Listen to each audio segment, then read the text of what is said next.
Now we're going to talk about the 5 P's of ischemia. 5 P's of ischemia. So for these 5 P's of ischemia, that's pallor, pulselessness, paresthesias, paralysis.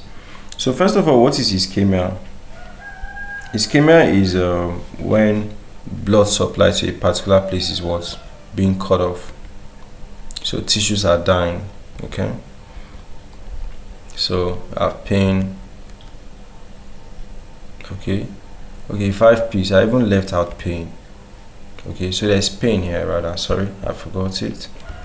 So pain, there's pulselessness, pallor, paresthesias, and paralysis. So first one,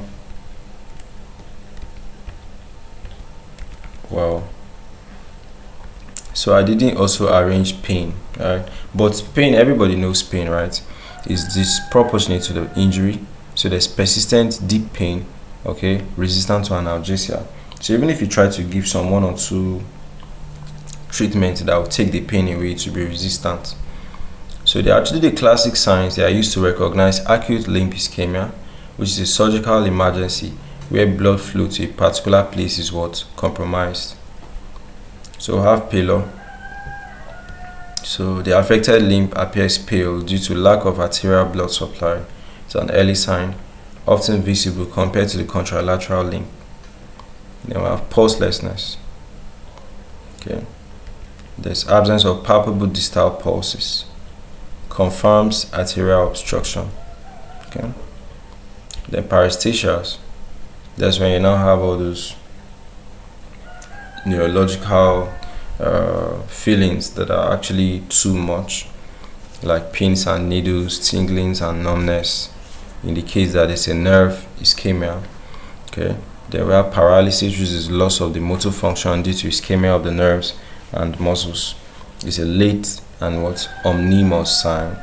Often indicates that there's an irreversible damage. So the person has had a damage and has possibly ignored this damage, and they can't actually reverse it. So pain, actually I felt I left out pain. So that pain is usually listed first even. So there's a sudden severe pain in the affected limb, and it's often disproportionate to the physical findings. Like you see a wound and you're like, is it a wound that is actually giving the person such great issues or so? Do you understand?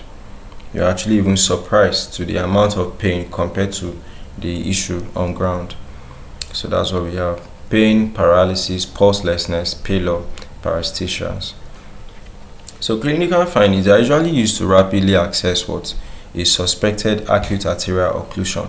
So I want to know if the blood flow in a blood vessel is blocked. Okay, so time is critical. So irreversible tissue damage can occur within 6 hours of complete ischemia.